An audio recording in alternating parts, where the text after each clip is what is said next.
बात 1947 की है, जब भारत आजादी की दहलीज पर खड़ा था। लेकिन इस आजादी की खुशी में एक ऐसी साजिश रची गई जिसने पंजाब की धरती को हिंदुओं और सिखों के खून से लाल कर दिया।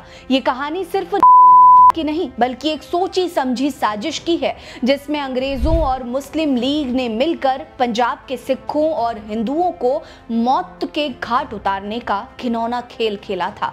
ये वो दौर था जब एक धागा नहीं बल्कि इंसानियत की डोर टूटी थी। नमस्कार, मेरा नाम है रीटा। आज की वीडियो में मैं आपको बताऊंगी कि कैसे अंग्रेजों और मुस्लिम लीग ने मिलकर पंजाब के सिखों और हिंदुओं का किया। दरअसल ये सब कुछ शुरू हुआ 30 दिसंबर 1906 को, जब ढाका में आगा खां और नवाब सलीमुल्लाह की अगुवाई में मुस्लिम लीग की नींव रखी गई। सतह पर तो ये संगठन मुसलमानों को एकजुट करने और उनकी आवाज बुलंद करने के लिए बना था, लेकिन इसके पीछे की सच्चाई कहीं ज्यादा डरावनी थी। अंग्रेजी हुकूमत के तत्कालीन वायसरॉय लॉर्ड मिंटो ने इसकी स्थापना को खुला समर्थन दिया। अंग्रेजों की नीति फूट डालो और राज करो की थी। ऐसे में वे खुलकर इसके समर्थन में आए, लेकिन मुस्लिम लीग की स्थापना के पीछे का असली मकसद धीरे धीरे खुलने लगा। ये इस्लाम के नाम पर एक अलग राष्ट्र की मांग थी, जिसके लिए पंजाब और बंगाल जैसे मुस्लिम बहुल इलाकों को चुना गया था। इसके इस मकसद को हासिल करने के लिए जो रास्ता अपनाया गया और भी खतरनाक और खूनी था। 1940 में लाहौर में मुस्लिम लीग का अधिवेशन हुआ। यहाँ मोहम्मद अली जिन्ना ने खुलकर मुसलमानों के लिए एक अलग राष्ट्र पाकिस्तान की मांग कर डाली।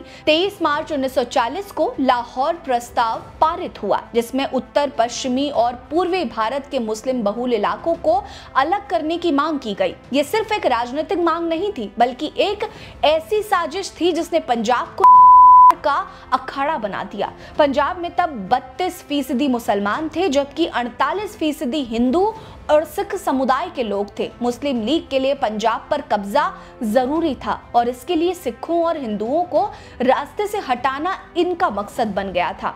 ऐसे में पंजाब धीरे धीरे हिंसा की चपेट में आने लगा, लेकिन ये कोई अचानक भड़की हुई हिंसा नहीं थी। ये एक सोची समझी साजिश थी, जिसमें अंग्रेजी हुकूमत का पूरा साथ था। पंजाब में प्रशासन और पुलिस पर मुस्लिम लीग का दबदबा था। आपको जानकर आश्चर्य होगा कि उस समय पंजाब पुलिस में 25,000 कांस्टेबल थे, जिनमें से 19,000 कांस्टेबल मुसलमान थे। ये नियुक्तियां 1937 में मुस्लिम मंत्रियों की देखरेख में की गई थी, जो मुस्लिम लीग के इशारों पर काम करते थे। ऐसे में ये साफ था कि पुलिस को में मुस्लिम लीग का साथ देने के लिए तैयार किया गया था। मार्च 1947 में पश्चिम बंगाल के मुल्तान, रावलपिंडी, झेलम जैसे इलाकों में हिंदू और सिख विरोधी दंगे भड़कने लगे। ये कोई अनायास भीड़ नहीं थी। हमलावरों को हथियार चलाने और दंगा करने की ट्रेनिंग दी गई थी। मुस्लिम लीग ने पैसे देकर गुंडों को हिंदुओं और सिखों की हत्या के लिए उकसाया। घरों और दीवारों पर मुस्लिमों के निशान लगाए गए ताकि सिर्फ हिंदू और सिखों को निशाना बनाया जा सके। उस समय गांव के गांव जला दिए गए। महिलाओं के साथ हुआ और बच्चों तक को नहीं बख्शा गया।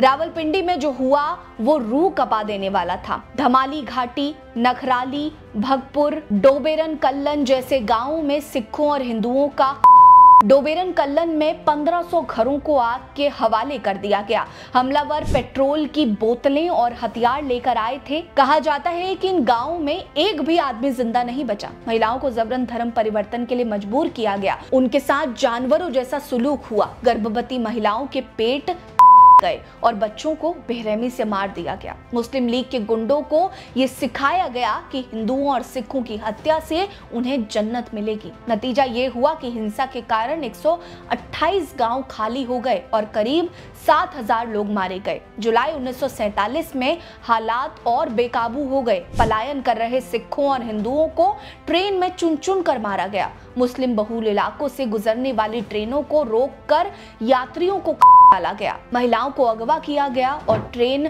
लाशों से भर दी गई। ब्रिटिश सेना के हवाई जहाज इन हमलों पर नजर रखते थे, लेकिन उन्होंने कभी कोई कार्रवाई नहीं की। ऐसे में ये साफ था कि अंग्रेज इस को जानबूझकर होने दे रहे थे। अनुमान है कि इस साजिश में 5 से 10 लाख लोग मारे गए, जो इतिहास के सबसे भयावह में से एक है। इस में सबसे ज्यादा दर्द महिलाओं ने झेला। रावलपिंडी के थोहा खालसा गांव में सिख और हिंदू महिलाओं ने अपनी इज्जत बचाने के लिए कुओं में छलांग लगा दी। संत गुलाब सिंह की हवेली का कुआं लाशों से भर गया। अनुमान है कि 25,000 से 29,000 हिंदू और सिख महिलाएं अपहरण का शिकार हुई। यह सिर्फ हिंसा नहीं बल्कि इंसानियत को कुचलने वाली घटना थी और एक साजिश बन गई। आपको बता दें कि अंग्रेजों की भूमिका इस में सबसे शर्मनाक थी। उनकी फूट डालो और राज करो की नीति ने हिंदुओं और मुसलमानों के बीच नफरत की आग भड़काई। उन्होंने न सिर्फ मुस्लिम लीग को समर्थन दिया बल्कि पुलिस और प्रशासन में मुसलमानों की भारी भर्ती करके इस साजिश को और मजबूत कर दिया। जब पंजाब जल रहा था तब ब्रिटिश सेना मूक दर्शक बनकर देख रही थी।